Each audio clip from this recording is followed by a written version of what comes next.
Jeder hat so seine Stimme. Okay. Alles gut. Jetzt ja.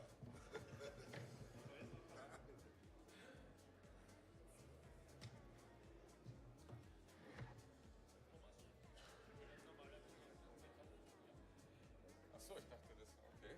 Ah, dann. Wenn ich nicht hast, dann. Hast du noch? Nein, wenn ich nicht hast, dann rechnet man das. Dann rechnet man das. Die Zahl hast du. Die Zahlen sind die Gespräche entdecken.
Also for our viewers following the live stream so that they can tune in. Thank you very much.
Sorry, I'm just waiting for my TV colleagues to give me the sign that we can start. There you go.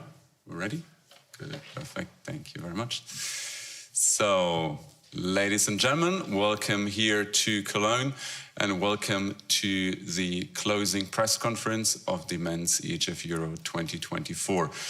We're at a stage where 63 out of 65 matches have been played, and we're now here to draw a first conclusion, draw a first summary ahead of the final matches tomorrow. I'm very pleased to welcome here with me on stage, representing the European Handball Federation as well as representing the German Handball Federation as organizers.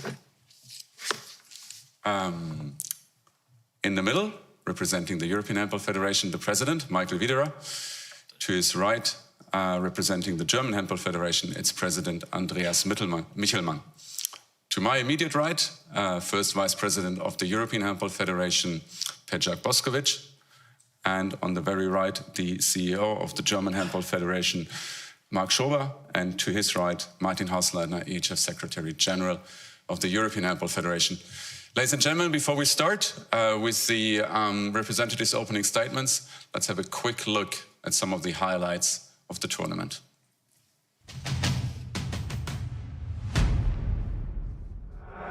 Flame on max. I'ma keep it going till there ain't none left. Going till there ain't none. Keep the flame on max. I'ma keep it going till there ain't none left. Going till there ain't none. Keep the flame on max. I'ma keep it going till there ain't none left. Going till there ain't none. Keep the flame on. Keep the flame on. Keep the flame. Keep the flame. Keep the flame on. Gotta keep the flame on.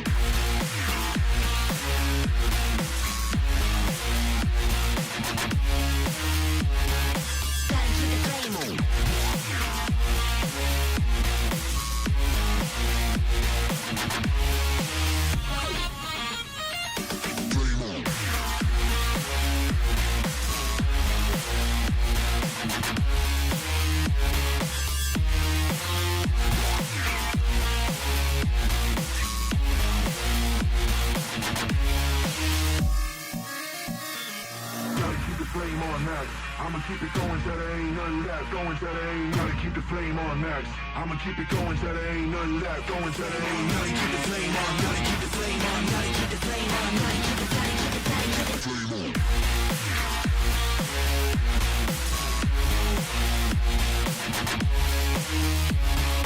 Gotta keep the flame on.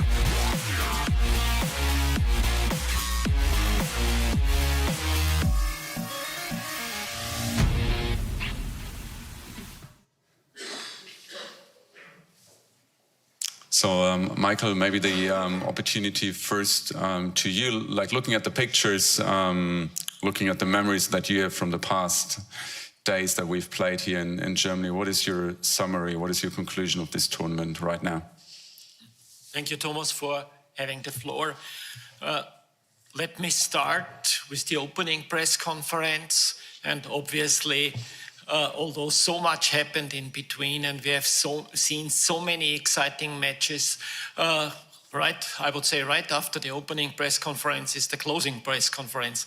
And those who have been there at the time in Düsseldorf may remember that I said, 30 years ago, we started in small halls at the time in May, hot halls, almost no spectators at the beginning, a first European championship. And now we are, I would say, somewhere else. And I think at the end of the day, we can say we are where we want to be with our product national team top event. It was an exciting tournament. It was a tournament full of challenges for all, the organizing committee and the European Handball Federation, and we managed. I'm pretty sure that we will be asked later on about technical issues. That's normal. But for us, as organizers, the organization component is very important. And in that respect, I would like to switch to the topic spectators. In December, on the occasion of an interview, I spoke about the target of having 1 million spectators. And I was told at the time that this is really a challenge, understanding that we need 96%, more than 96% of tickets sold. Today I can say really full of pride that we will manage. We will have, with the already sold tickets for tomorrow, we will have 1,008,000, and allow me to have a look, 660 fans in the venues. This is not only a record, this is a tremendous difference to any kind of handball event which has taken place before. Yes, we owe a lot to the organizing committee, taking a risk of introducing major halls, big halls, also to all those working in the EHF together with the organizing committee for providing the right basics, the right standards. We owe a lot to the media, and thank you for that, for promoting this event. I think we all share the understanding that this is the top event of handball, where we can see a clash of top teams in almost every match. And this interaction between the spectators and the players on the field produce exactly what we want to show to the outside world. So we can be proud of that. And we owe a lot to the German spectators. We know that from the Final Four in Cologne, and it's not by chance that we are here every year and regularly for a long time. We can see in Germany excellent spectators having a good knowledge of handball, not only cheering for their own team, but also watching the matches of the other teams. And this makes other matches exciting. And I bring an example. I had the pleasure, or I will have the pleasure tomorrow to have seen 36 matches overall in all the venues. And I can tell you I've seen so many exciting matches that I personally was touched by that. To see, for example, in Mannheim, 13,200 spectators cheering Georgia in the last minute, winning against Bosnia-Herzegovina. A match in front of a full hall, which produces with this kind of spectators a completely different atmosphere and a top level match at the end of the day. So once again, the interaction is very important, and this also is mirrored in the media, because the TV coverage in the social media, there is a logic that this excitement is also felt by those following this. I've got the figures, and I must look for that. Yes, we all know that we saw in Düsseldorf 53,586 fans.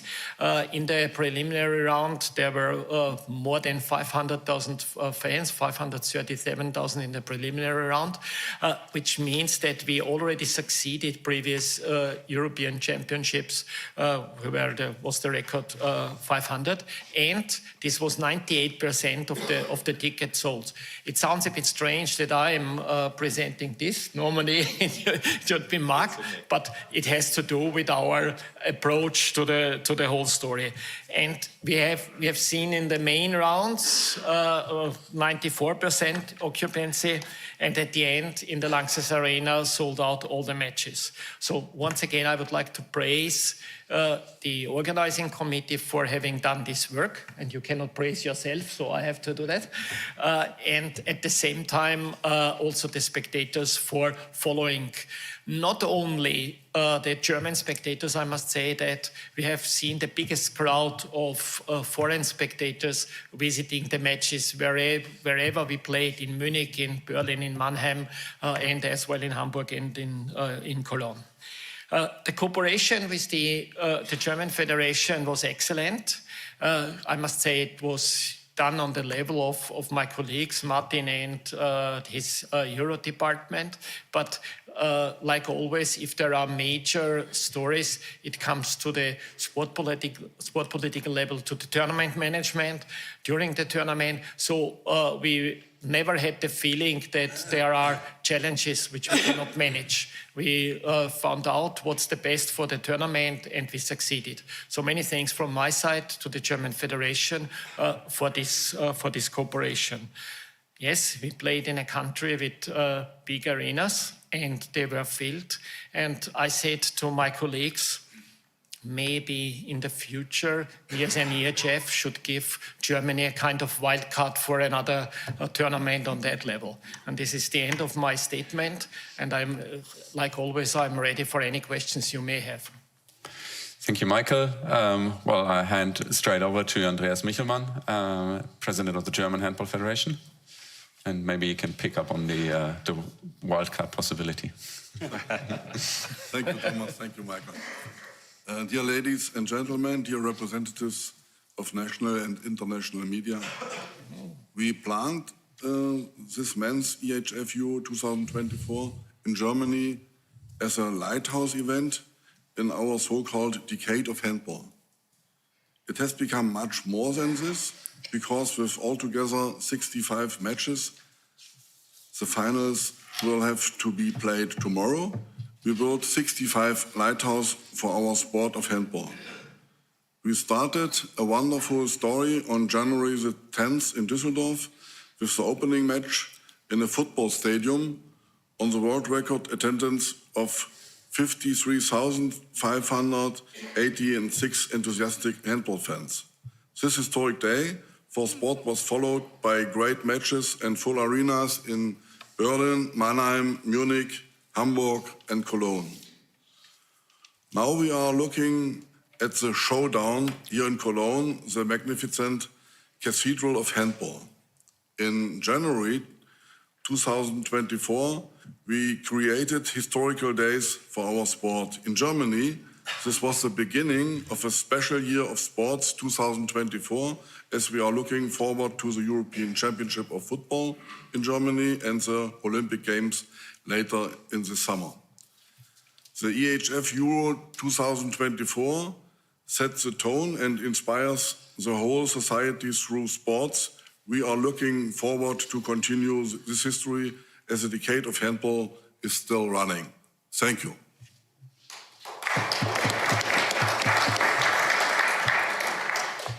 Thank you, Andreas Michelmann. And I hand over and open the floor to Petr Boskovic, the first Vice President of the European Handball Federation. Thank you, Thomas. I will say some words after two presidents, and it's not an easy job after them. But since they were focused much more on the off the court, I will tell some figures on what's happened on the court. The men's EHF EURO 2024 saw some incredible performance of the teams who didn't have so many successes on previous European competitions. I will just mention a few games who really were outstanding, like Faroe Island drawing with Norway, Georgia having its first points on the European competition, and Austria, who firstly survived the group with Spain and Croatia, and then in a fully packed Lanxess Arena, having silence in Germany for almost 59 minutes. And that was really impressive, and showing that our decision to increase the EHF EURO from 16 to 24 teams was right decision. Because previous competition from among 16 teams who participated on the final Euro, mostly 12 teams were the ones who always participated, and only four teams were changing their presentation. Now, with 24 teams, we are having regularly 16 teams who are participating and 8 additional teams who are, let's say, changing the presence on the Euro. So it's giving much more motivation to those nations to invest and to develop our sports. So the final, let's say, account, we can conclude that our championship becoming more and more competitive. And also what is very important, we can already present at this stage the very first insight from the qualitative analysis that's being conducted at this men's EHF EURO 2024. The status here is in the middle of the main round after 48 matches played. And the first results of this analysis shows that attacks have been getting faster and faster, as the teams are focusing much more on bringing the ball back into play after having conceded a goal. This has seen a rise in the number of goals scored from 2020, when we had 54.34 goals per match. In 2022, we increased that to 55.89, and in these 48 matches in this championship, it's already rise to 57.38. Our analysis also say that coaches have been focusing on creating better opportunities for their players, as they play shifted from shooting from 10 or 9 meters to bringing the ball closer to the goals for shots. This has made 1-1 situation between attackers and defenders more and more significant at the EHF EURO 2024. The qualitative analysis of this championship will be presented soon after the end of the competition and will underline the most interesting trends in our sports as they surfaced here in Germany. And at the end, I would like to say one big thanks to the team behind all teams. I also would like to use this opportunity to congratulate the German Handball Federation for extraordinary organization of this tournament. But also I know that this wouldn't be possible with so many staff members and volunteers who are working behind.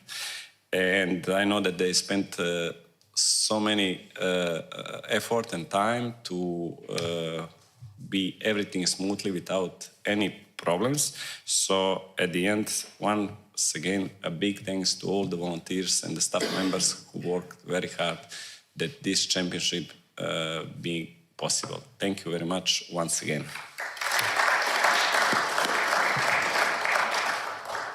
Thank you, Peter. With that, I hand straight over to Marc Schober, CEO of the German Handball Federation. Thank you, Thomas, and welcome. I would put my focus on the aims of the German Handball Federation with that tournament. Before the tournament, we hope that we could have an impact on our sport in Germany and in Europe, also after January, and to raise the relevance of our sport in Germany and Europe in the society. And I think I can say we succeeded. We have new fans, we have new viewers. A lot of children will come to the halls, hopefully, after the tournament. Martin will give us afterwards some figures to the TV viewers, I guess. For the German Handball Federation, also our social media channels, we have 90,000 new followers. We have 90 million reach, 90 million views only in January, which is amazing. And we are very happy about that, and that was our first aim to reach that. We also want to get and find new female and male handball players. By the way, also female, also girls will come to the halls afterwards after a successful handball tournament. We know that from the past, so this will hopefully also happen, and we try to prepare ourselves to have, then coaches. We developed 1,000 children handball coaches during the tournament. We try to educate school teachers and kindergarten teachers. We have been to 3,000 preliminary schools just before the tournament and reached 270,000 pupils in preliminary schools. So we try to prepare ourselves to be prepared afterwards if some children come to our sport. From an organizational point of view, we had some challenges, of course, especially the strikes, not only the train strike, also the farmer strike. And then we had the weather conditions also. So we said in our organization team, okay, now we managed everything we could manage. At the end, especially the transport situation was worked really well with the German Bahn. We had no complaints at all. It was even easier with the strike, to be honest. So we are quite happy, and we hope that we will do our very best tomorrow for the last day, and then for the travel home, because there's some work to do. And we hope that we could have been a very good host for the participating nations, also for the media and our guests. I also want to say thank you to 1,200 volunteers to approximately around 900 people working in this arena on a match day, which is also an amazing number, I think. And of course to the staff from the city and to the team of the EHF. It was a pleasure to work together, and we can do again, of course, in future.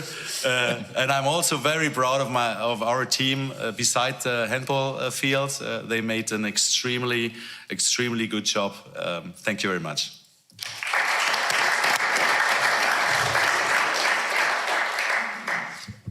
Thank you, Mark. So then I hand over to Martin Hausleitner, EHF Secretary General. Thanks, Thomas. Welcome, all of you.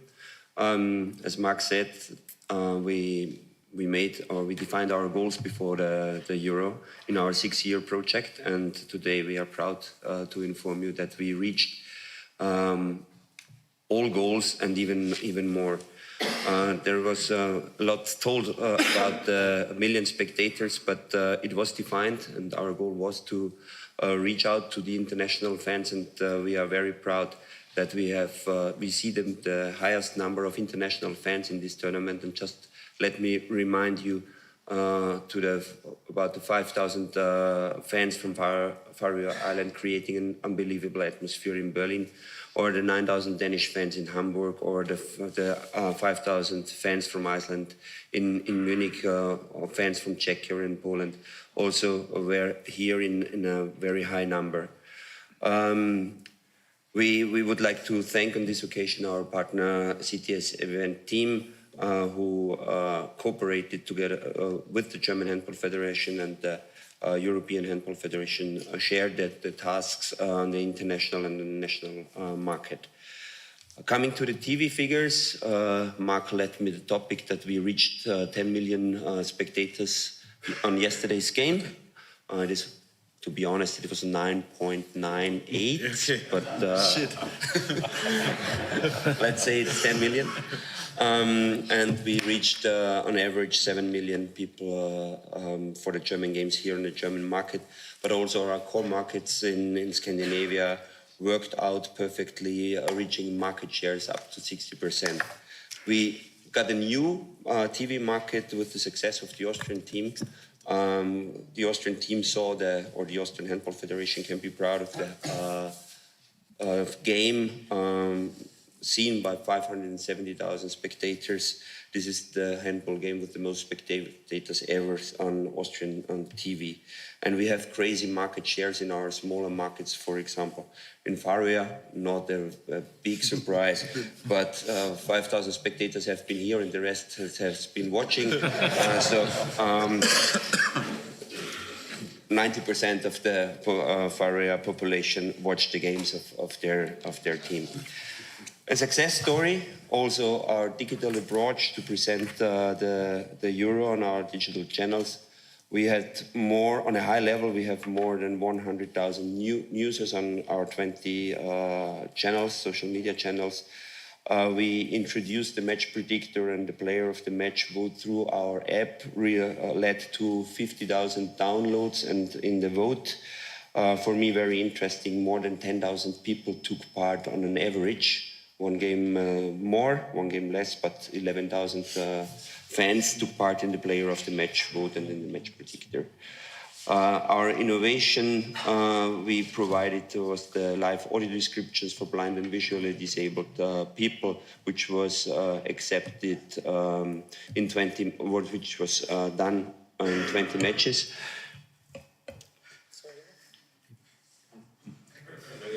Okay. And has been a nice tool for this community. And we released the first time a long-form content with the Kretschmer documentation, which was shown on YouTube and on Dine. And this is also a nice tool to reach a broader audience and show handball from a different side. This is the moment I would like to thank our partners, and now I have to look at the list. On the list, not to forget one, because everyone is important. to start with Lidl, our long-standing partner, engaging also with the Lidl fans over and do a lot of promotional activities prior to the event. Engelbert Strauss, the Deutsche Bahn. Mark mentioned already that we were really happy to organize the transport of teams and officials in a very sustainable way, and I can say from a personal perspective, it was really a pleasure to go with Deutsche Bahn. Grundfos taking over the responsibility for the Player of the Match campaign. Meanwhile, an exciting and interesting tool. Everybody is waiting for the nomination of the Player of the Match with excitement. We had Liqui Moly and Freenet in our sponsor family. Trivago powered our live show. Gorenje is also a long-standing partner of the Euro on a club level and was sponsor of the Match Predictor. We welcomed Würth and Falkendyers, and we would especially mention Josera as a sleeve sponsor, and Ben Sport as an equipment partner for goals have been the first time here and brought. And you don't believe it, but you can bring a lot of innovations in a goal. And maybe you realize that we didn't use the first time a catch net in the goal, which brought a really nice picture to us, because the times when the goalkeeper is desperately searching for a ball in the catch net are over with that. So this is the moment to thank 1,500 accredited media representatives. Thanks for reporting and promoting our event, and for the really constructive cooperation we experienced through the last weeks. Just one last comment, also our side events, the Grassroots Convention and the Handball Leadership Conference had been successes. These events are from utmost importance to transfer the visibility we have created through the last 3 weeks to use in federations and clubs to increase the interest for our sport. On this occasion, I want to express my gratitude to the German Handball Federation, to the team of the German Handball Federation. It was a pleasure to cooperate with you. My thanks to all the volunteers and people involved, being so friendly and helpful in the 3 weeks, being our host here. My thanks goes to my team and to all people here helped to make this tournament a real big masterpiece and a success. Thanks a lot.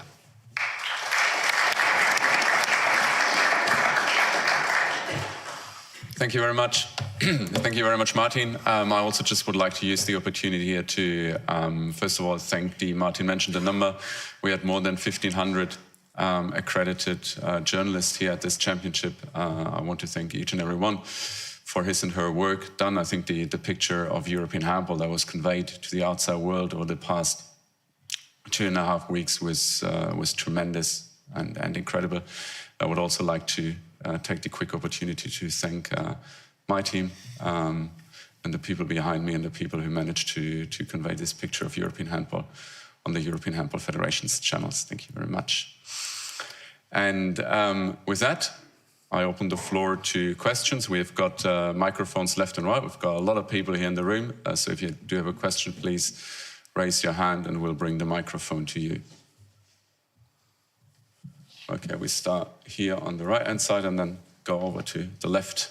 Yes, please. Okay, I'm Jens Littorin of Swedish morning daily Dagens Nyheter in Stockholm. Regarding the incident in the dying seconds of the semi-final between Sweden and France, the Swedish protest was rejected today. The Swedish Federation will now propose that the regulations regarding the video review is changed.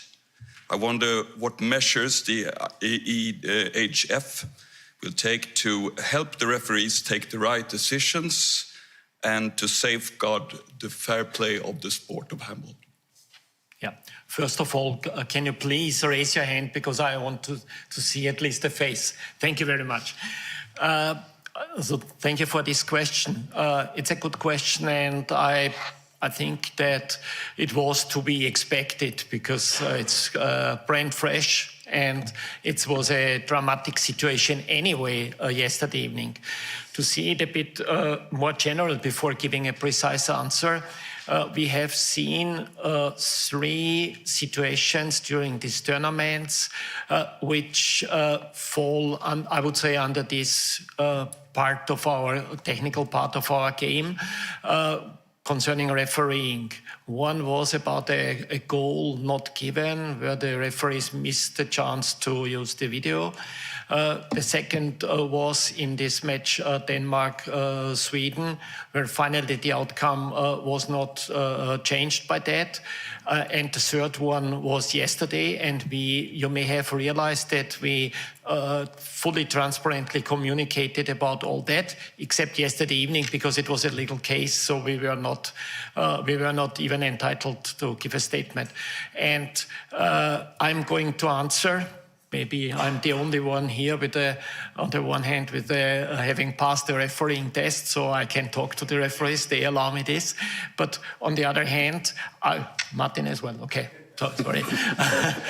But on the other hand, when I came to the table of the Swedish friends yesterday evening, they said to me, and you are guilty, because in this function, it was exactly, in this function you are always guilty. So I take the responsibility to answer to that. All 3 cases were personal mistakes, clearly. The systems we have would allow to avoid these mistakes. Okay, we have 3 major mistakes in this tournament. We will not hide that. That's less than 4% out of the 63 matches being played, and I do hope that nothing is going to happen tomorrow. Yes, our game is faster and faster, and the teams, the players are, I must say, technically and speed-wise, it's enormous what has developed within the last years. So it's a big challenge for the referees, and I do not want to make the 3 mistakes smaller, because each mistake is one too much, especially when it comes to a decisive moment. So yes, critics about that are right. The legal decision was right, because it was according to the regulations and rules, right? Today morning, I have heard so many statements, and even rule experts of the International Federation have said, but it is possible if he goes from one foot to the other or whatsoever. So it's a new situation as well. It's clear it was a mistake. The referees should have gone to the video and should have a check point. What can we do? We can never avoid individual mistakes, personal mistakes. Our whole game, I would say, also lives with that, because the players make mistakes, the coaches, the referees, the officials, and probably we as organizers also make mistakes in the preparation. So we try everything to optimize the whole field. We have never seen a Euro with so much technical investments on all the sides, improvement there, training of the referees, psychological treatment, all that. And yes, we have to continue that. But if you ask me, no, we will not be able to avoid mistakes in the future, but we will do everything to minimize that. I do hope that you accept this answer, because it's the only I can give. We are aware of that, we will work with that, and especially we have to work with the EHF. These last 30 seconds are not 100% clear who can do what he wants to do, protesting or challenging or whatsoever. We tried in the, new idea, we tried in the latest Final Four in Cologne to introduce a coach's challenge. So would have been a solution. Yesterday, the coaches did not use it. That's another story, because they were even not used to that. But yesterday it was obvious that only through the media, I would say, analysis, it came up, because the immediate reaction was more a shock than there was something wrong. You see, the sport is complex. It's even more complex due to the sheer speed and the quality, and we have to try our best to avoid such situations. But it does not spoil the overall picture of the championship. It's painful for those who are concerned. I agree. Thank you. Then we continue here, I think, on the left side. Yep. Hello, a question from Danish TV2 to Michael Widerer. It's regarding the sports writer report from 2018 about possible match fixing in European Handball Federation. Sportsradar made the report and handed it over to the European Handball Federation, but why did you keep it as a secret? Why did you hide it internal? First of all, I want to answer that this is not a subject for this press conference. We are speaking about the Euro. As long as it's not linked to the Euro, I don't see any specific reason to answer a question which would need a deeper consideration. And please, let me finish, please, first. Please, there is an ongoing exchange of information now for 2 years with TV2 about that, and you are doing now as if not knowing anything about that. You know exactly that we have immediately forwarded the report, the real report, to the police authorities for investigation. You know exactly that the legal department opened the case there and had to wait for the police investigations. You know exactly that we do everything to avoid that we concluded the Sportradar agreement to analyze all the matches. And you know exactly that out of these investigations, both the police and the legal department, nothing came out. So why do you ask today a question which is not a real question? You reopen something which was answered 100 times. But you just said before that you always are ready for all questions, so why can't you answer? I think you have got an answer. The answer was, no, your question is in itself not right, because you said, why did you hide? We did not hide, because there are legal premises. There is also a protection of individual data. We gave all the information to the authorities, and this is well known and well accepted and well communicated within the handball, I say, family, with the clubs, with the federations, everywhere. So the executive committee of the EHF immediately was informed. So your estimation, on purpose or not, but is wrong, if I may say so. Additional questions? Yes. My name is Dan Philipsen, TV2 Denmark. I can tell you why we're asking you this question, Michael, this time. Because over the last 14 months since we told about this secret report, we have asked for at least 20 interviews with you. You have said no every time. So this is the first chance we have to ask you these questions. I understand why you don't want to talk right now. I don't either. That's why we'd ask you for an interview for nearly 14 months now. And it's sad to talk about it now after the best Euro ever. Congratulations on that one. It's been a brilliant one. I have a few questions about this, and we could do it one-on-one if you'd rather do that instead of taking all the others' time.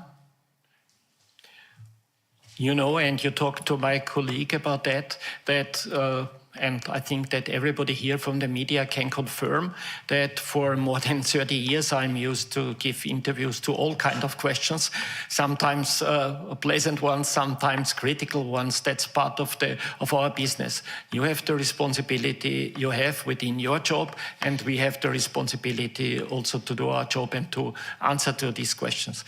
You know very well that I agreed to an interview, and that after an article you personally wrote, where you wrote the EHF has a bad governance and people are threatened to lose their post if they respond to anything. And since then, I have decided not to give an interview unless you correct that. I think it's pretty fair that people know about. So, ready for every interview, exactly to the points you ask me. I gave an interview to the Norwegian television, by the way.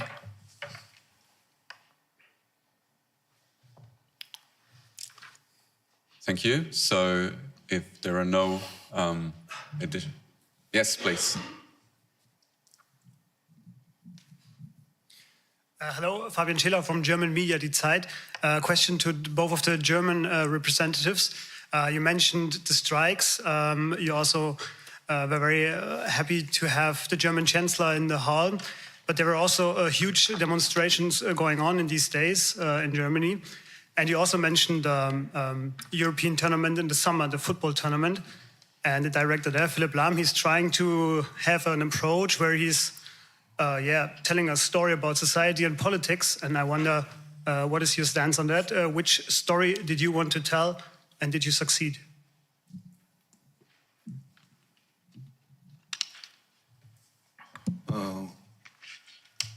Da das ja doch ein deutsches Thema ist, nicht unmittelbar mit der Euro zusammenhängt und ich auch weiß, dass die deutsche Presse da auch relativ sensibel reagiert, möchte ich da auch gerne auf Deutsch antworten, wenn es erlaubt ist. Und vielleicht kann Thomas dann übersetzen für die internationale Presse. Also zunächst mal haben wir uns hier bei der Euro komplett auf die Europameisterschaft konzentriert. Marc hat das ja gesagt, wir hatten genug Probleme, die auch von außen sozusagen auf uns eingestürmt sind. Ich erinnere an den Streik der Landwirte. Da war es gut, wenn man diesen oder jenen kennt, dass man also auch rechtzeitig anreisen konnte. Den Streik der Eisenbahner und das Wetter. Und dazu kamen dann zu diesen vielen Demonstrationen, die wir in letzter Zeit hatten, auch Demonstrationen von Menschen, die der Meinung sind, dass jetzt der Punkt erreicht ist, wo wir die Demokratie aktiv verteidigen müssen. Ich bin der Meinung, dass es gut ist, und ich könnte einen anderen Zusammenhang nennen, der jetzt aber zu weit führt, wo mir zumindest wieder deutlich geworden ist, dass es gut ist, in einem Land zu leben, wo es möglich ist, seine eigene Meinung zu sagen und auch für die Meinung zu kämpfen. Ich habe ein klein wenig das Gefühl, dass unser Meinungskorridor etwas schmaler geworden ist, als es vor Jahren vielleicht noch der Fall war. Und habe auch das Gefühl, dass der Umgang mit denen, die etwas anderer Meinung sind, auch nicht immer so ganz korrekt ist. Um da auf Ihre Frage einzugehen, die ich in ähnlicher Weise auch von einer Journalistin des Deutschlandfunks bekommen habe, wo dann die FAZ sich darauf bezogen hat. Ich finde es zum Beispiel nicht gut, denjenigen, der eine Antwort gibt, unmittelbar nach einem Spiel dann als jemanden zu denunzieren, der aus einer Partyblase antwortet. Und ich finde, das kann man machen, aber einen 24- oder 25-jährigen Spieler sozusagen als Gegenposition zu einem 64-jährigen Präsidenten aufzubauen, finde ich auch möglich, aber auch nicht so besonders gut. Weil unser Mannschaftskapitän Johannes Goller ist ein exzellenter Handballspieler, auch ein kluger Mann, der auch das Herz am richtigen Fleck hat. Der Unterschied zwischen uns beiden ist ganz einfach, dass ich 40 Jahre älter bin und von daher auch 40 Jahre mehr Erfahrung habe und vielleicht auch noch der Unterschied darin besteht, dass ich 2 Gesellschaftsordnungen erlebt habe. Eine im Niedergang und diese jetzt hier. Und das kann natürlich auch dazu führen, dass auch Ansichten unterschiedlich sind, ohne dass man sie gegeneinander sozusagen denunzieren muss. Das möchte ich dazu sagen. Und ansonsten haben wir hier, glaube ich, bei dieser Europameisterschaft gezeigt, dass wir nicht nur verbal oder mit irgendwelchen Sprechblasen ein weltoffenes Land sind, sondern es ist auch von allen Gästen als sehr wohltuend empfunden worden, wie fair, nicht nur wie weltoffen, sondern wie fair unser Publikum ist, wie wir miteinander umgehen. Und das passt natürlich auch sehr gut dazu, wie die Spieler, trotz aller Härten, die es teilweise in dem Spiel gibt, miteinander umgehen. Und von daher kann das, weiß ich nicht, ich bin nicht in der Position, dem Fußball irgendwelche Empfehlungen zu geben, aber kann das natürlich schon eine Richtung sein, die auch für die Fußball-Europameisterschaft gut passen kann. Also einerseits weltoffen zu sein und andererseits natürlich für den Erfolg der eigenen Mannschaft, der eigenen Nation zu kämpfen und dabei aber immer fair miteinander umzugehen.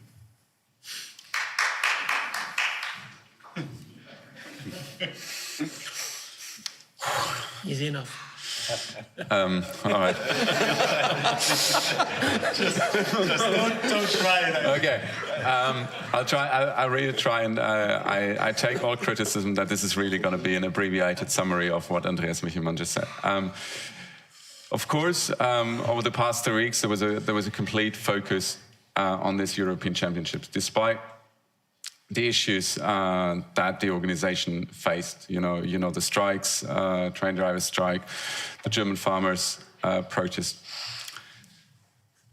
Then on top came demonstrations here in Germany, and hundreds of thousands took to the streets across all parts of Germany, because they thought that now is the time where it's the right point to fight for democracy. And I think this is, if I understood it, if I summarized correctly, this is kind of the point also for Andreas Michelmann, the way he phrased it. This is kind of reminded him how valuable it is that we live in a land where the expression of freedom is free and not punished under any kind of circumstances.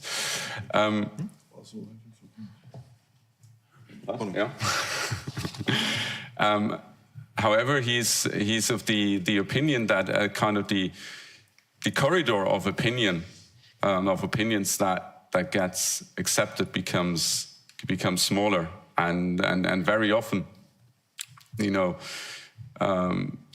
people are criticized immediately afterwards after having stated in opinion, and and this part is really a bit harder for me to explain, because I think there was a reference to interviews given by German players. So I would probably leave that out, and I would like to continue, I think, with the closing statement from Andreas, where he said that this European Championship showed through its matches, through the way the public behaved, what kind of an open country Germany is. And I think this, and he said this can serve an example also for other sports. And there was a reference also to football made. So sorry, that was a really short summary. I'm happy to give a translation after I look back at the stream.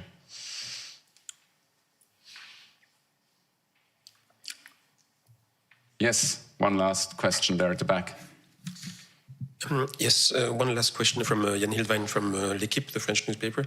The World Championship will take place in Germany soon again. Next year, the World Championship will take place in Norway, Sweden. It looks like it's often the same countries organizing major events in handball. Is there a reflection together with the EHF to find new partners, where new countries where to develop these sports? Okay, I don't know. I don't know who is going to answer. If it's the European Handball Federation, I think we have done several steps with including the possibility of more than one country organizing such a championship. This is partly used. Partly, like in the case of Germany, it was not even necessary because simply because of the possibilities here. We are working on measures, understanding that the conditions for countries are definitely different. Meaning the income from ticketing versus state subventions, this is different. To bring an example, we faced in the past several organizers who were simply suffering because of political changes, and because of that, suddenly missing support in the country. So we developed a new system for future organizers in order to have certain guarantees that the financial rundown of the championship is protected. And with that, plus the possibility of finding combinations, we think that we are on the safe side. We are interested in top-level organizations. Quite logically, where handball is strong, there is a better chance. But at the same time, we are as well interested to have potential applicants from other parts of Europe. And unfortunately, I must say, this is not an issue we can discuss with the IHF, because the IHF is an international federation and must deal also with questions in a global way, that so many activities are in Europe. You can make your own picture why it is like that. Thank you very much, Michael. And with that, I would like to close this press conference. I thank the representatives of the German Handball Federation and the European Handball Federation here on the podium. Thank you very much. And we go straight to the second point after the gentlemen have left the podium. and we will hand over the Sean Rowland Media Award. So. Ich gehe auch.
Can we continue?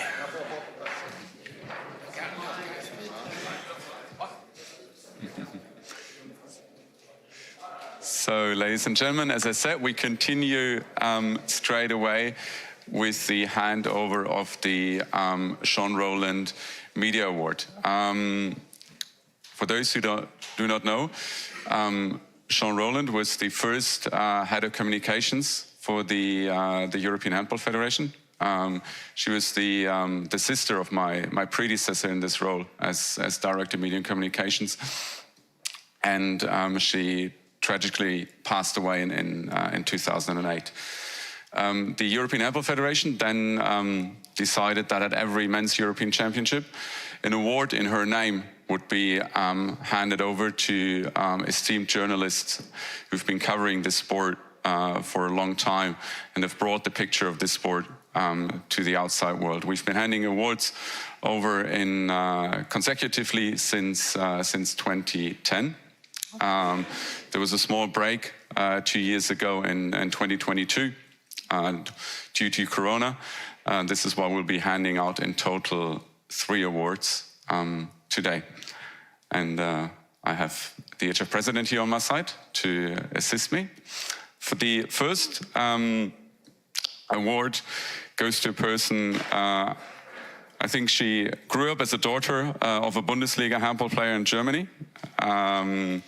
She kind of calls the handball arena a second home. For more than 10 years, she's been covering handball.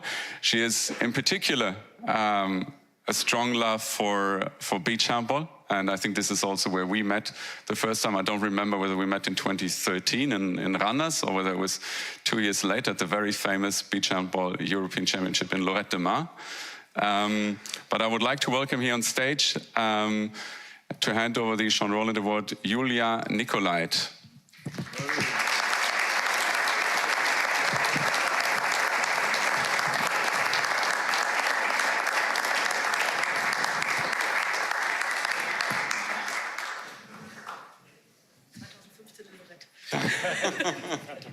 Thank you. Yeah.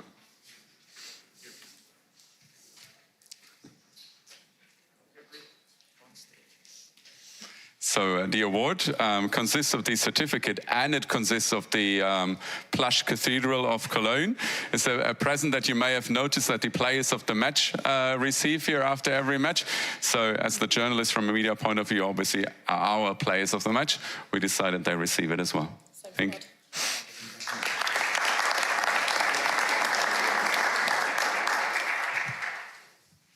So, from Germany we go to France. This is how much I can reveal already today. The person whom we will be awarding now, I think recently, 3 years ago, published a book together with a couple of co-authors that described the success of the French handball team in the last decades. He's a true follower of the sport, both on the men's and the women's side. And I'd like very much to welcome here with me on stage Jan Iltwein from L'Equipe.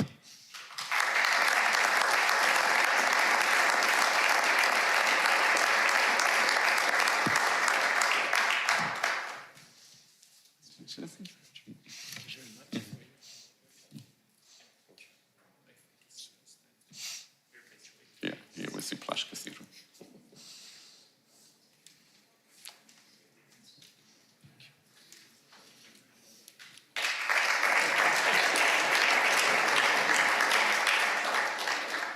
And for the third award, I would also like to welcome a special guest here on stage, together with Michael and myself.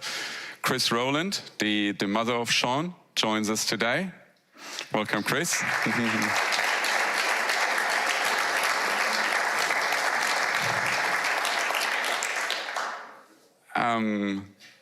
There is obviously a small committee, so to say, who's kind of discussing and looking at like who's going to be the next or the people whom we should possibly award. And after these discussions, and you know, our team's call was close, I got an email, Thomas, should we not also award him? And I said, yeah, that's a good idea, but we're not going to tell him, at least until he comes here on stage. The person who will award, I can honestly say, especially when it comes to Germany, takes up about 2/3 of my votes, of my work, because every German journalist calls him when it's a question regarding the regulations, or you know, what is the EHF doing in this regard? What is the EHF doing in that regard? You know, do we have one extra time after the match for 5-6, or do we have two? What happens after two? Do we go straight to penalties? Do we play a second match? So. By now, I think a lot of German colleagues know whom I'm talking about, and I would like to very much welcome on stage Björn Parzen.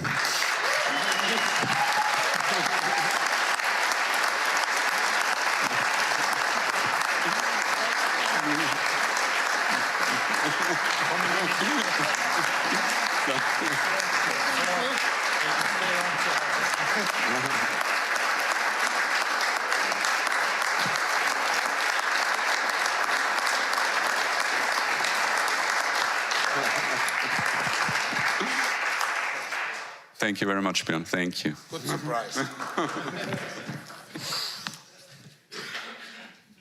Okay. Well, after the Euro, and we are not technically after the Euro yet, because obviously still 2 matches left to play, but after the Euro is ahead of the next Euro. And it's good tradition here at this closing press conferences that we give the future organizers the possibility to present the upcoming championships. In just about 11 months, we will head to Austria, Hungary and Switzerland for the Women's EHF Euro 2024. This is going to be the first one, which is played with 24 teams. So we will adopt the same system as we now have for the men since 4 years. And for a quick look ahead and what's going to be in place at this championship, I welcome here on stage from the organizing committee, Edith Solay. Thank you so much, Thomas. I've stood in front of you quite a lot of times, and I'm always very excited and a little nervous every single time. So good afternoon, everyone. We are the organizers of the next Women's EHF Euro that will be held in November and December this lovely year. My name is Edith Solay, that I do not have to read. And on behalf of our organizing committee, I would like to stand in line to congratulate our German colleagues and friends with this wonderful Euro. And I remember 2 years back when we had to organize the Euro, we had the chance to with Slovakia. We were so tired on the last Saturday. So I know this is very tiring, but hang in there. The best is yet to come. The after party. Okay, just joking. The final is still up, and the bronze medal match. 2 wonderful games, so hang in there. A wonderful day is still there. And trust me, the energy is going to keep coming to you. And now, so less than a year before our event, it is time to take the ball and the opportunity to introduce ourselves.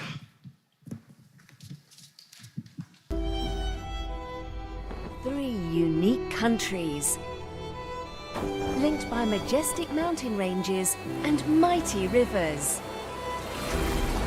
each with its own distinctive cultural identity, history, character, and attractions. But in 2024, they will come together as one to host the Women's EHF Euro. They had looked imperial. Austrian quality. Oh, just phenomenal! Hungarian passion. And Swiss precision. Oh, yes! Will combine to present the best in European women's handball. With 2024 the first competition to feature 24 teams. 3 nations, 4 venues, sharing a common goal. That's brilliant! To catch the spirit of unity, of discovery, of devotion. To catch the spirit of Innsbruck, of Debrecen, of Basel, of Vienna.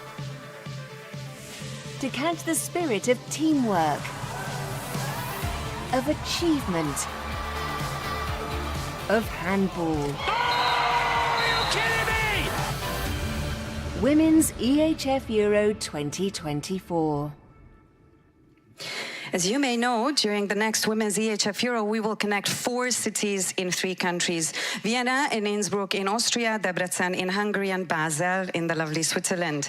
And now let's dig into the details regarding the venues. Most arenas are well-known venues, having hosted numerous world-class events.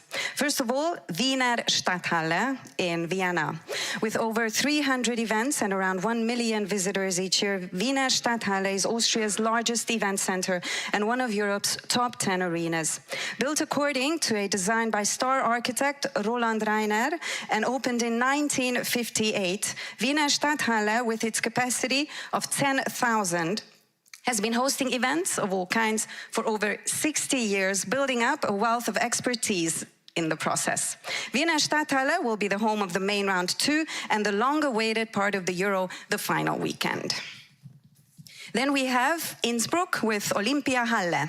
Olympiahalle can look back on a long history. The hall has already been standing in 1964, built for the first Olympic Winter Games hosted by Austria. 12 years later, in 1976, the hall hosted Olympic competitions yet again. Apart from concerts and their major events, the hall has hosted many different major sports events like Ice Hockey World Championship, as well as European Championships in volleyball and handball. With its capacity of 8,000 spectators, it offers event organizers and sport event operators an overall perfect venue. 12 Euro matches will be played in the Olympiahalle, and this will be the home of the German and the Austrian teams. Then we have Debrecen, Phoenix Arena. Phoenix Arena in Debrecen in eastern Hungary is one of the largest multi-purpose event halls and sports arenas in the country, with a capacity of 6,500. In 2004 and 14, the hall also hosted the Women's EHF Euro events. The Phoenix Arena, which underwent renovation just 2 years back in 2021, 2.5, has been one of Hungary's most used facilities for cultural and sporting events since its opening. Debrecen will host 2 groups, and the main round group 1, the matches will be played there as well. So I think most matches will be played in Debrecen. Then we have Basel, St. Jakobshalle. St. Jakobshalle is the most functional and flexible hall in Switzerland, with state-of-the-art infrastructure and technology for international events. It has 10 smaller and bigger halls with different opportunities. It is 20,000 square meter in size and has been hosting international concerts, major productions and sporting events for over 45 years. The St. Jakobshalle will be home of Group C and D. It's not a bold thing to say that it's going to be a very memorable and extraordinary event, and it will go down in history, because this will be the first time when 24 participating nations will compete against each other in the Women's EHF Euro. For men's, it has been done like that. So Europe's top 24 teams will play their group matches starting on the 28th of November in 2 groups per city, total of 6 in Basel, Debrecen, Innsbruck. Until the 3rd of December, so that's when the preliminary round is set, the group phase. The 2 second best seeded teams will each group, so that's 12 in total, will advance to the main round, which will be held in 2 groups in Vienna and in Debrecen, starting on the 5th of February. The top 6 teams will take part in the final weekend of the European Championship in Vienna between the 13th and the 15th of December. The first 2 teams in each group will go through the semi-finals and fight for medals, while the 3rd place teams will play for the 5th place. The final of the Euro will take place on the 15th of December in Wiener Stadthalle in Vienna. So these 3 countries, although geographically relatively closely connected and also neighboring countries, we are very unique, all 3 of us. And we are also very, very different. But one thing holds us together, it's a special spirit and the power of a team. We all know the saying that opposites attract. We are uniquely different, but definitely stronger together. That was our motto when we actually bid with EHF. We bring what you expect from a tournament, but add our own unique flavors. Does that sound strange? That might sound strange, but that is what makes us irresistibly interesting, and that's why we want you to join us on this trip starting November. The passionate attitude of Hungary, the premium quality coming from Austria, and the precision and punctuality that can be expected from Switzerland make our joint OC a unique one that perfectly fits the demands of a historical event like the Women's EHF Euro 2024. And we would like to advise you to catch more than handball, to catch the beauty of all 4 host cities. If you want to catch the history, and you can also visit imperial buildings like the Schönbrunn Palace in Vienna or the Great Church in Debrecen. You can also catch the variety of culture when you visit the Fondation. Did I say that right? People from Switzerland? Okay. Fondation BLR in Basel, or enjoy an evening at Hofreitschule in Vienna. That was good? Okay. Thank you. The Euro will be held before Christmas, so you can catch the winter atmosphere within the cities and experience the world-famous Christkindlmärkte. Danke. Excellent. In Vienna, or the beautiful Christmas market in Basel. If you're looking for active or passive activities, you can catch the spirit and visit one of the skiing areas around Innsbruck, or have a spa day in Debrecen. We really hope that our spirit has caught up and has caught your attention. And in April, you will know which city will host which groups and which teams during the Euro, because the final draw will be held in Vienna on the 18th of April. So that's a very important date for you to maybe remember. And the good news that you can immediately book your flights, because after the draw, we will have the single tickets on sale. So from then on, we would be very happy if all our fans started buying their tickets. So we are really grateful for this opportunity to introduce ourselves, introduce the organizers and the venues of the upcoming Women's EHF Euro 2024 in Austria, Hungary, and Switzerland. We would really like to welcome you all, your amazing teams and your lovely fans. Thank you so much again for the attention. Have a lovely afternoon and a wonderful day for tomorrow. Thank you very much.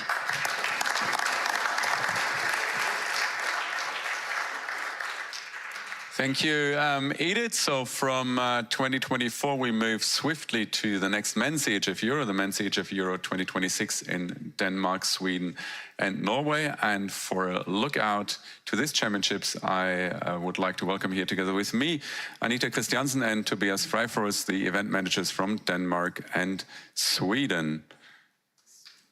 Thank you, thank you.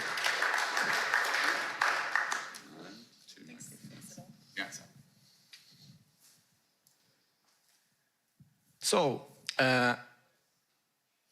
pure greatness. The men's EHF Euro in 2026 will have the claim, the vision, pure greatness. And the aim for us, who works within the organization, will also be to deliver an event that is pure greatness. The 3 host countries, Sweden, Norway, and Denmark, have a history of successful event, and we have delivered some world-class event before.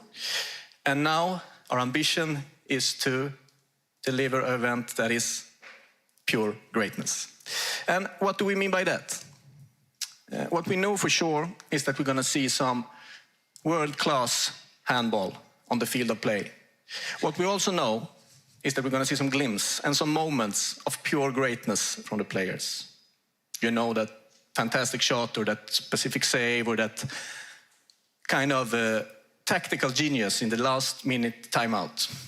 And inspired by the players, we want to take those moments from the field of play into the event, from the field of play and outside into the event itself, and deliver a pure greatness experience in every aspect of the event. In such sort of fan experience, in the hospitality area, and so on and so on. And we know that this motto is can sound a bit cocky and a bit punchy, but just to make sure that we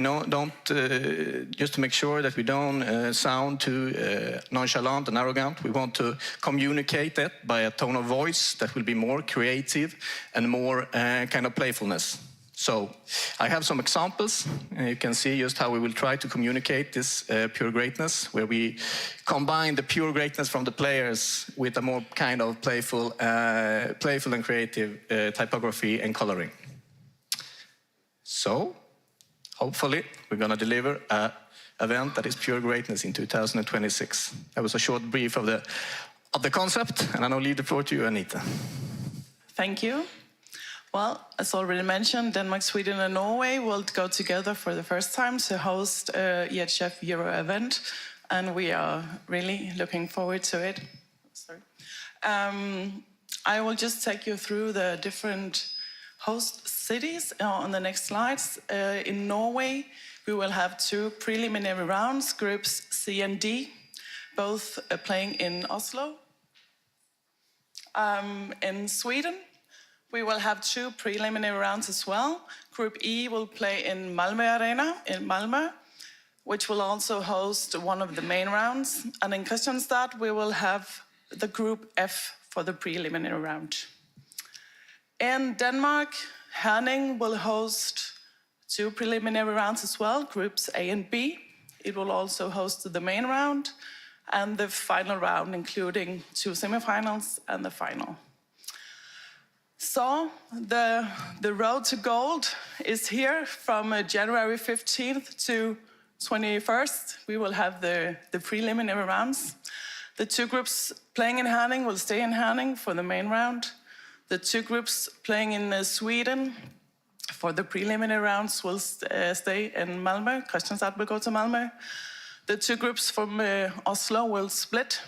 Group C will go to Herning and Group D will go to Malmö. And then we will end up in Herning at the end for the final weekend. A short brief from our side for today. We look forward to the next 2 years of planning with the EHF team.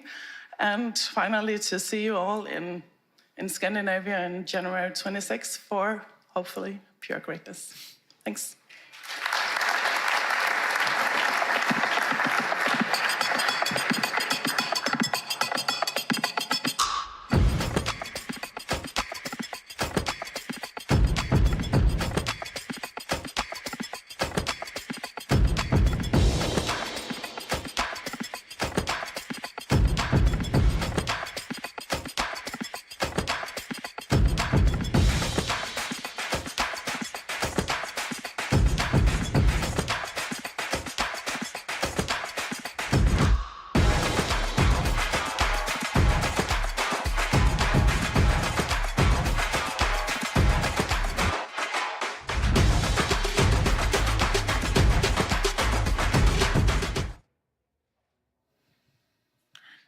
Thank you very much.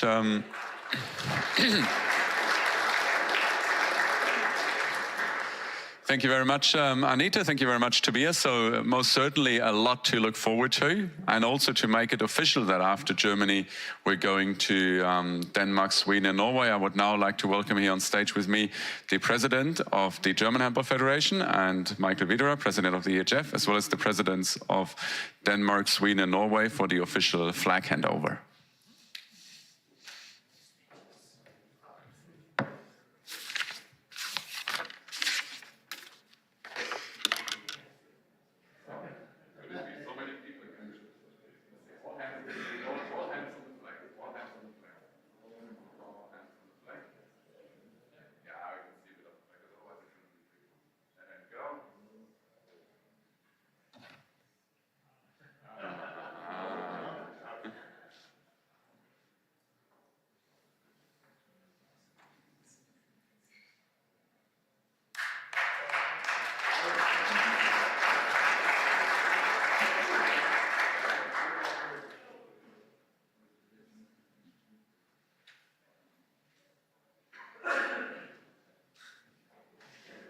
Okay.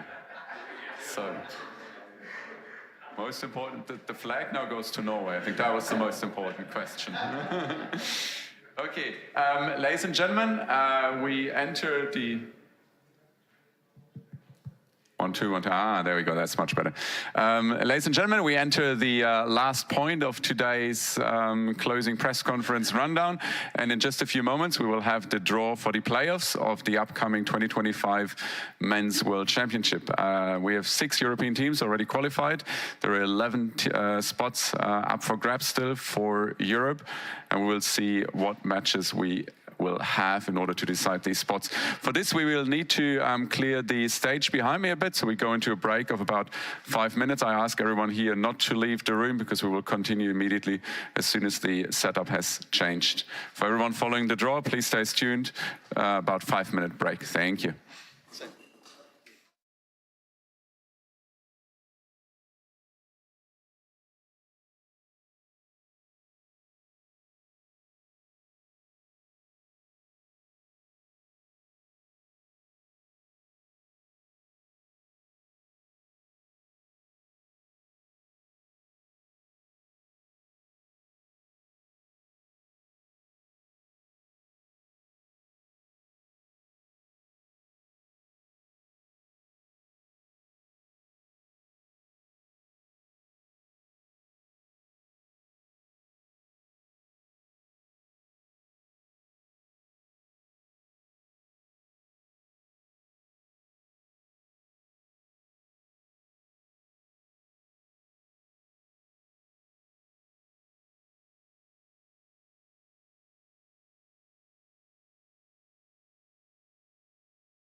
Championship.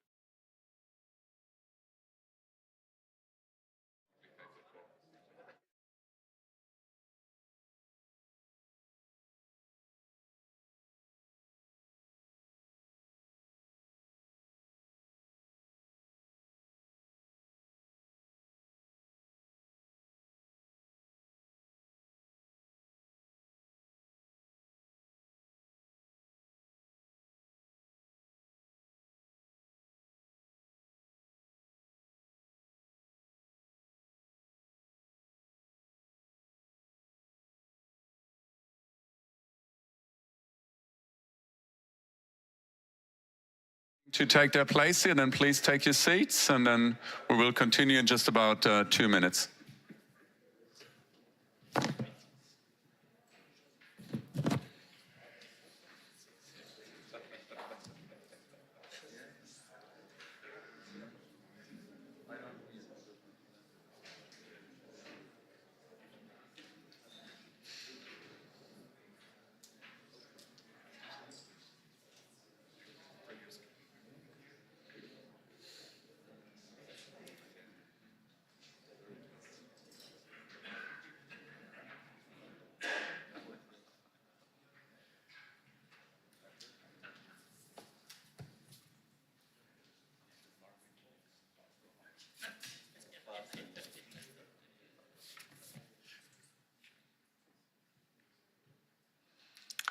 Okay, ladies and gentlemen, welcome back here to Cologne, and we start, as just announced, we start with the draw for the 2025 Men's World Championship Playoffs Europe. Before we start with the draw, I'll give you a very brief explanation of where we stand in terms of teams qualified when it comes to Europe. So the championship is organized by Croatia, Denmark and Norway, so this automatically means that these 3 nations are qualified. On top, qualified by merit of having reached the semi-finals here at the Men's EHF Euro 2024 are additionally the teams of France, Germany and Sweden. So we have 6 teams from Europe already qualified. On top of these 6 places, there are an additional 11 places available at the tournament. And this last playoff phase is played in 2 phases, phase 1 and phase 2. We play in phase 1 already in March, 4 matches, home and away matches that have already been drawn. These matches are played between Estonia and Ukraine, Finland and Lithuania, Belgium and Italy, as well as Slovakia versus Israel. The 4 winners of this first phase will then proceed to the second phase, the one we will draw in just a few moments. So you will see, when the balls are open, you will see 4 pairings that say winners of. Overall, we have 18 teams coming from the Men's EHF Euro 2024. And these 18 teams are 11 teams in pot 1 and 7 teams in pot 2. Pot 1 consists out of Hungary, Slovenia, Portugal, Austria, Iceland, the Netherlands, Spain, Montenegro, Czechia, Poland, and North Macedonia. Pot 2 consists out of Georgia, Serbia, Faroe Islands, Switzerland, Romania, Greece, and Bosnia-Herzegovina, plus the 4 winners of the matches I've just mentioned. The teams have been ranked in pot 1 and pot 2 according to the ranking here at the Men's EHF Euro. So what will happen in just a few moments, we will draw 11 pairings. There will be home and away matches. These matches will be played on the 8th and 9th of May 2024, and the return matches just a few days later on the 11th and 12th of May 2024. So there we go with the procedure, and we're ready for the draw. And for the draw, I welcome on stage, just behind me, EHF Secretary Martin Hausleitner. the chairman of the Competitions Commission, Božidar Djokovic, and the EHF representative, František Taborski. And I would like the gentleman to start and conduct the draw.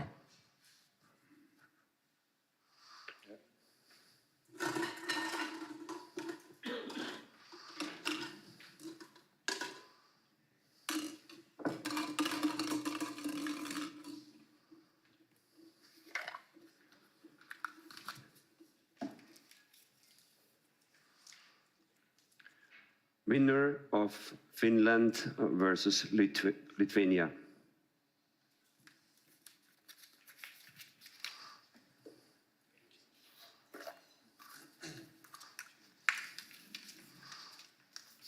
Meets Hungary.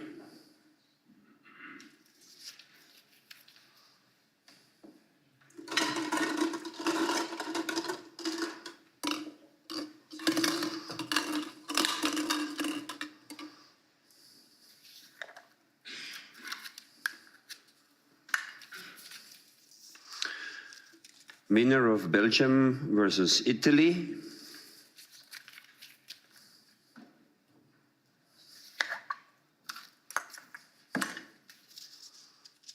Meets Montenegro.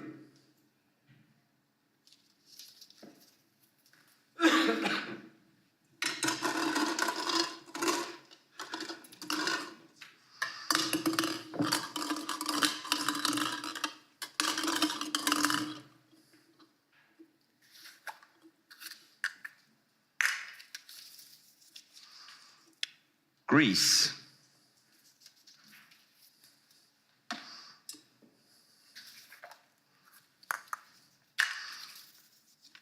Is playing against the Netherlands.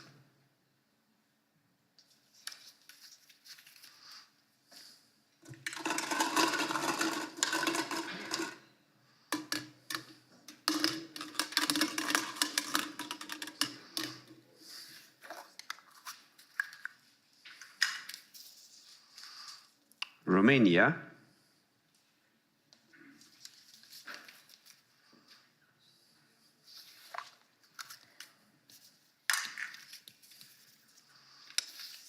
Is playing against Czechia.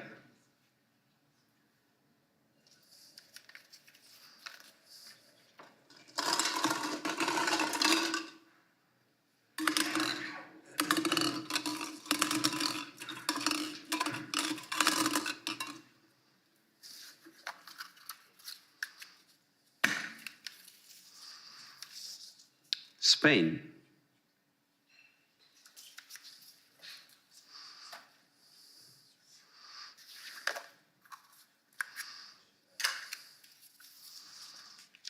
Plays against Serbia.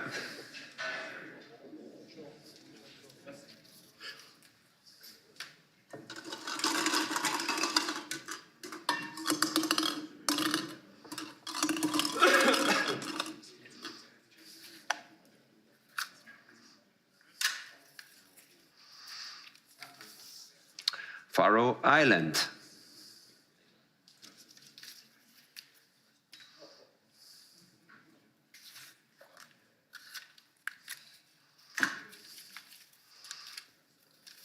Meets North Macedonia.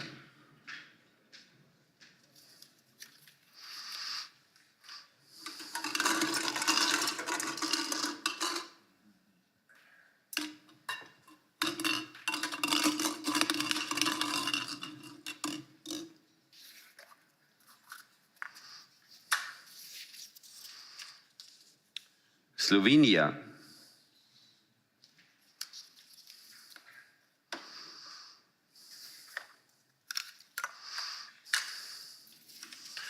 Versus Switzerland.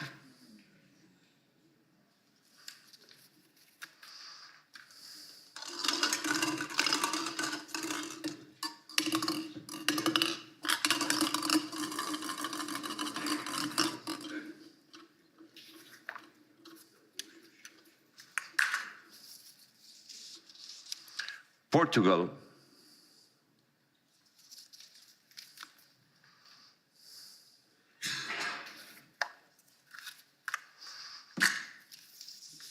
plays against Bosnia-Herzegovina.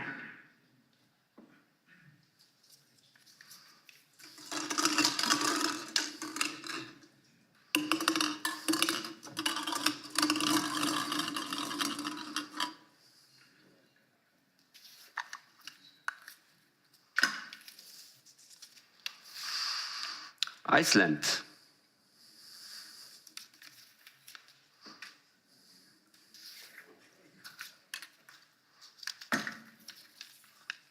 Plays against the winner of Estonia versus the Ukraine.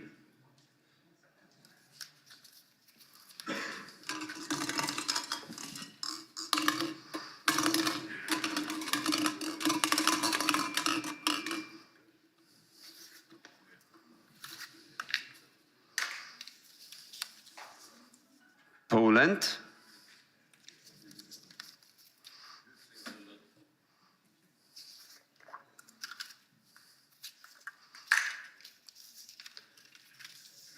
Meets the winner of the game Slovakia against Israel.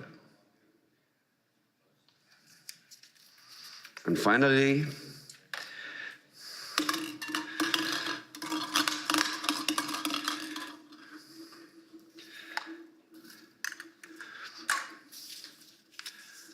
we have Georgia,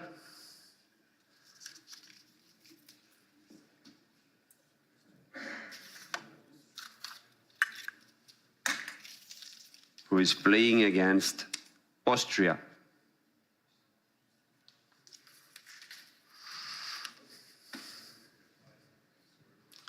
Thank you very much, gentlemen, and I suggest everyone has a look here at the pairings, where I say thank you very much, Martin, Božidar and František, for conducting the draw. So I'll go a bit closer and I will just repeat it also for our viewers at home.